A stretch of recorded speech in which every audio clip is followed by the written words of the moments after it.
Hey guys, we are going to be talking about 5 mistakes that I have made when I started substitute teaching.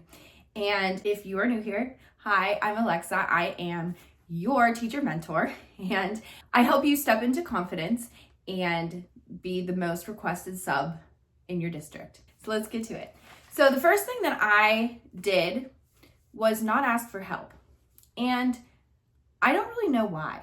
It sounds stupid, I know. I don't know if it had nothing to do with like pride or anything. I don't know if I was just like embarrassed to ask some questions. But to correct that, I started asking. I would call the front desk and say, hey, how do I do this? Or I would go to the teacher next door and I say, hey, do you have a better explanation for what she means for this? And it went so much smoother. Number 2 was taking misbehavior personally. A lot of behaviors happen when you're a substitute teacher. It's because a lot of the students just like to press buttons, especially because they feel like they can get away with it because their teacher's not there for the day. And it's basically like their break from their teacher. And so there's just behaviors left and right. And I will say there was a time where I was substitute teaching elementary school, and I literally had a student, I was like doing some reading assignment on like chocolate chip cookies, and out of nowhere, the student just decided to stand up and just call me the B word out of nowhere from me reading this article to all the students.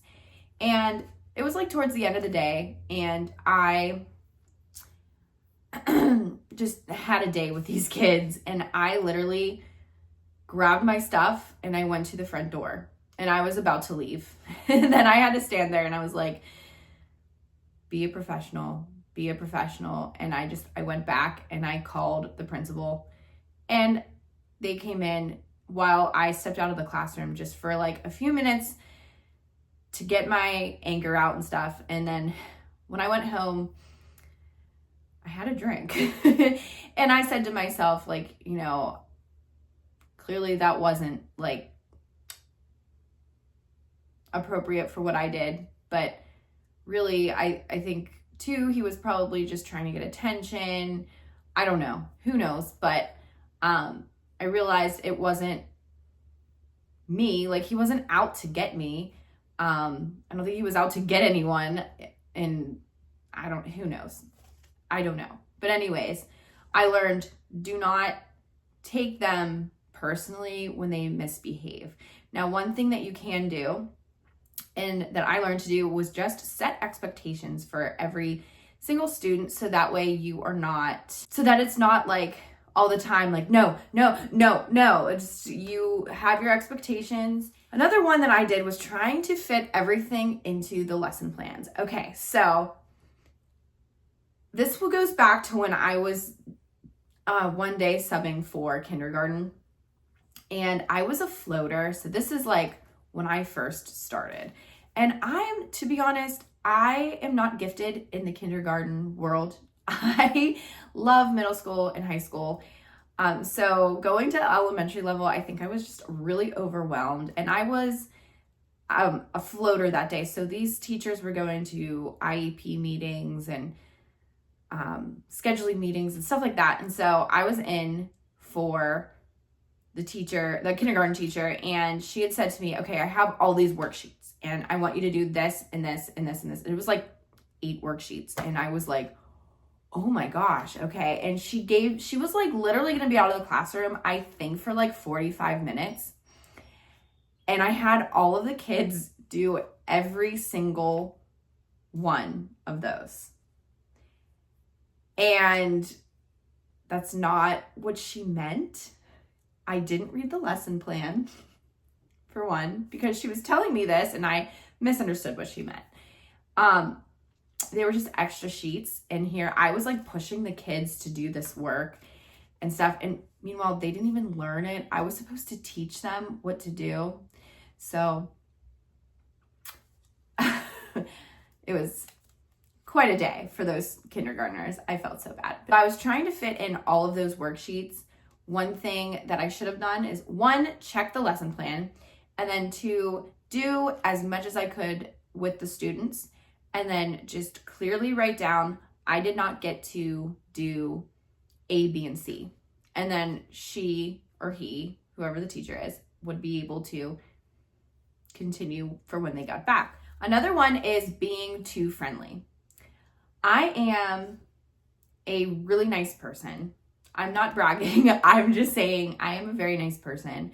And I tend to, not now, but before, I used to not have any boundaries for myself, for anyone, family, friends, at work, and even with the students. And I quickly learned that the students caught on to that, and they were able to just step on me like a doormat, and I did not like it. And so what I had to do was grow up. I had to grow up, and I had to lay down the law and 1, put some boundaries for myself, and then 2, just be a lot firmer. So what I ended up doing instead of letting these kids walk all over me was just class management, learning how to be really nice to the students, but also just be firm, and then building a relationship with them, which I think was my problem. I thought I was building a relationship by being nice, but instead it was like doing the opposite for me. So it was making my life harder, and then I was like, I'm embarrassed. I feel like everyone's gonna be like, why did you do that? So just building rapport, and having the students like trust me, but also respect me because I'm being a little bit firmer. It's like, oh, she actually knows what she's doing in the classroom. That really helped me. The last one that I have for you is letting the secretary know that you are available. If you need me, please let me know. Now, it's true because we are the ones that are pulled to cover other classrooms when a teacher is not there, etc. But this goes back to boundaries, of course. And I was in for middle school and high school, and I was making a really good relationship with the secretaries, and I loved them.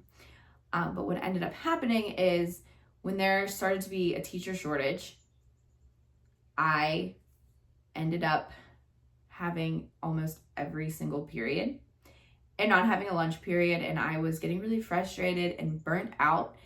And eventually I did speak up and just say like, hey, like, I really would like to have a lunch break. And they were like, oh, and I'm not really sure how they didn't notice that making my schedule, or I don't know, but I was always told, hey, please go here, please go here, please go here. And of course, me being the nice person, not having the boundaries at the time, I was like, sure, I'll do it. But instead, I was being burnt out. So for one thing is when they do ask you to cover a classroom, you kind of do have to say yes, but you were always able to say, I can't. And the ones that when you can't do that, couple things. Maybe you have a half day and it's like at the end of your half day, then you can't. If you're just subbing for special education teachers and you have to give a test to a student, sometimes with their accommodations or modifications, whatever, and in their IEP it says that they have to get their test read, and you were told by the teacher in their subnotes that you need to read the lesson plan to them on whatever period it is and the teacher's not teaching, then you can't do that. You cannot be 2 places at once, and it's going to be not good for that student, and it's against the law to do something against a student's IEP. So that's really the only times that you can. Now, I would say definitely stick up for yourself if you are in this situation. I think it's harder now just because like the pandemic happened. There is a shortage of teachers and substitute teachers, and yeah, stick up for yourself. At first I didn't, and I learned the hard way. I really hope that you guys enjoyed this video, and I hope it helps you to not make the same mistakes that I did. Next, I'm going to have videos come out on class management for each grade level, or more like elementary, middle, and then high school. So I will see you in the next one.